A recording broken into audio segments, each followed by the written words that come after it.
Hope the phone's working. Hello. Right, my laptop's crashed now. I'm just waiting for the roof to fall off the house, really.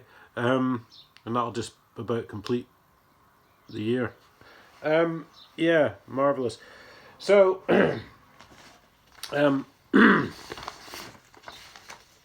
Perth Sheriff Court got in touch with me.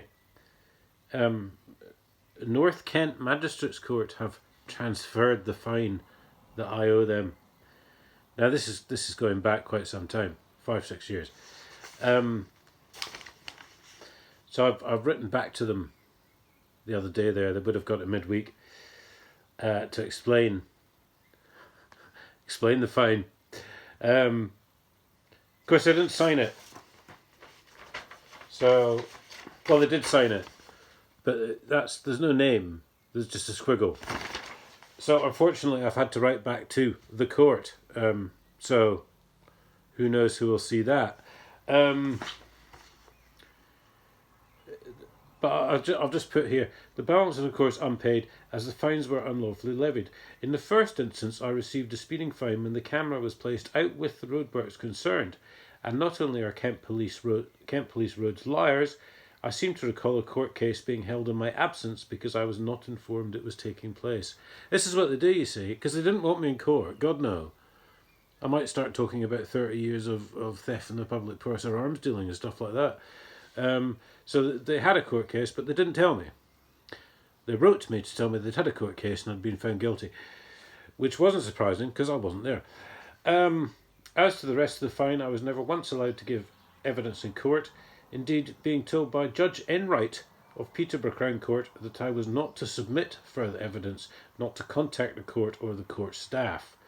This can easily be verified from the court recordings of May 8th, 2017. If these recordings are not available, then you may feel free to arrest the relevant court staff on charges of misconduct in public office, along with the judge himself, obviously. I doubt they will. The CPS willingly and knowingly both withheld evidence from me and attempted to mislead me during a full disclosure by placing letters in the wrong place according to their index in the evidence bundle. I still have it. They later intimated the court case had been cancelled only to go ahead with it anyway. All this was reported at the time, but no action was taken, so you may feel free to have the director of the CPS arrested on charges of attempting, God, we wouldn't want to arrest him, would we? Arrested on charges of attempting to pervert the course of justice and misconduct in public office, i.e. covering up arms dealing. Yeah, well, this entire sorry saga is all documented on the Paul Dacres channel. But unfortunately, I've had confirmation from a Whitehall source that Google willingly and deliberately suppressed my channel in order to protect their friends in Whitehall who willingly and knowingly, unlawfully dealt arms for 30 years, all financed by stolen taxpayers' cash involving the trade of Angolan blood diamonds and John Major, the former Prime Minister. Again, 25 years of theft was reported to Cambridgeshire Police, but not only did they fail to act on it, they lost my statement. Yeah, it's incredible. Keep going, guys.